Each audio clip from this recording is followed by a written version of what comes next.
നടിയെ ആക്രമിച്ച കേസിന്റെ അന്തിമവാദം തുറന്ന കോടതിയിൽ വേണമെന്ന അതിജീവിത വിചാരണ കോടതിയിൽ നൽകിയ ഹർജിയിലാണ് അതിജീവിതയുടെ ആവശ്യം ഉന്നയിച്ചത്.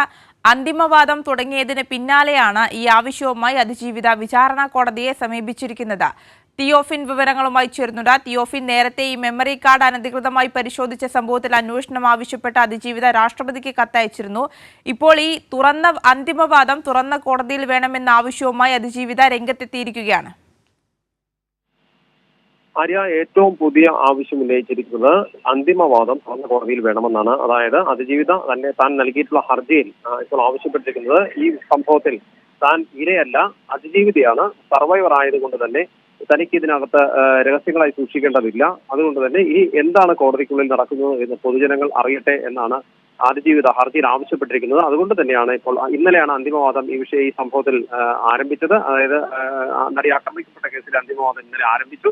എറണാകുളം പ്രിൻസിപ്പൽ സെഷൻസ് കോടതിയിലാണ് വാദം നടന്നുകൊണ്ടിരിക്കുന്നത്. ഇത് തുറന്ന കോടതി, അടച്ചിട്ട കോടതിയിലാണ് ഇന്നലെയും വാദം നടന്നത്. ഇത് തുറന്ന കോടതിയിൽ വേണമെന്നാണ് ഇപ്പോൾ അതിജീവിത ആവശ്യപ്പെട്ടിരിക്കുന്നത്. കാരണം എന്താണ് കോടതിയിൽ വാദിക്കപ്പെടുന്നത്, എന്തെല്ലാം കാര്യങ്ങളാണ് നടക്കുന്നതെന്ന് പൊതുജനങ്ങൾ അറിയട്ടെ എന്നാണ്. ഇതിൽ തനിക്ക് പ്രശ്നമില്ല, ഇത് ഇനി എന്തായാലും എല്ലാവരും അറിയട്ടെ എന്ന ആവശ്യം കൂടി ഉന്നയിച്ചുകൊണ്ടാണ് ഇപ്പോൾ അതിജീവിത ഹർജി നൽകിയിരിക്കുന്നത്. കോടതിയിലെ വാദം അവസാനിപ്പിക്കണം, നിലവിൽ അടച്ചിട്ട കോടതിയിൽ നടക്കുന്ന വാദം അവസാനിപ്പിക്കണമെന്നും ഹർജിയിൽ ആവശ്യപ്പെട്ടിട്ടുണ്ട്.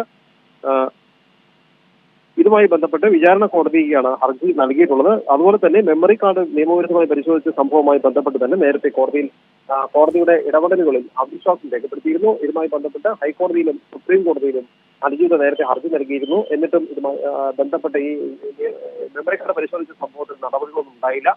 അതിന് പിന്നാലെയാണ് രാഷ്ട്രപതിക്ക് കത്തയച്ചത്. മറ്റൊന്ന്, അതോട് താൻ ഇരയല്ല അതിജീവിതയാണെന്ന നിലപാട് തുടക്കം മുതൽ തന്നെ നടി സ്വീകരിക്കുകയും ചെയ്തിരുന്നു. ഈ നിലപാട് ഒരിക്കൽ കൂടി ഇപ്പോൾ ഹർജിയിൽ ആവർത്തിക്കുകയാണ് ചെയ്തിരിക്കുന്നത്. ആര്യ, തിയോഫിനാണ് വിവരങ്ങൾ നൽകിയത്.